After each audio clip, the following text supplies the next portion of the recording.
একদিন আমাকে মনে পড়বে, কিন্তু সাহস করে ফোন দিতে পারবে না। লজ্জায় নিজেকে সংবরণ করবে।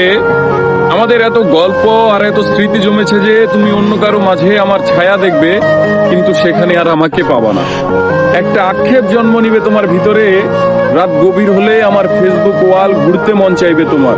হয়তো সব বাধা ভেঙে মনের সাথে যুদ্ধ করে হলেও আমার প্রতিটি পোস্ট দেখবে, হাসবে, রাগ করবে, কিন্তু আমাকে সেই অনুভূতি বলতে পারবে না। এর চেয়ে আর বড় কষ্টের কি হতে পারে বলো? কোনো এক ভোরে কিংবা গভীর রাতে ঘুম ভেঙে ফোন চেক করে দেখবে আমার কোনো টেক্সট আছে কিনা। আমাকে না পেয়ে তোমার যেই দীর্ঘশ্বাস জন্মাবে তা তোমার প্রাপ্য ছিল। আমি তো কোনো অন্যায় করিনি। এখন যার সাথে আছো তাকে নিয়ে যতই সুখে থাকো, যতই ভালো থাকো, আমি জানি আমাকে তোমার মনে পড়বেই। কারণ আমি তোমাকে ঠকাইনি। তার সাথে কাটানো প্রতিটি সুখময় মুহূর্তে আমি থাকবো তোমার মস্তিষ্কের একটা কোণে। এর চেয়ে বড় শান্তির আর কি হতে পারে বলো?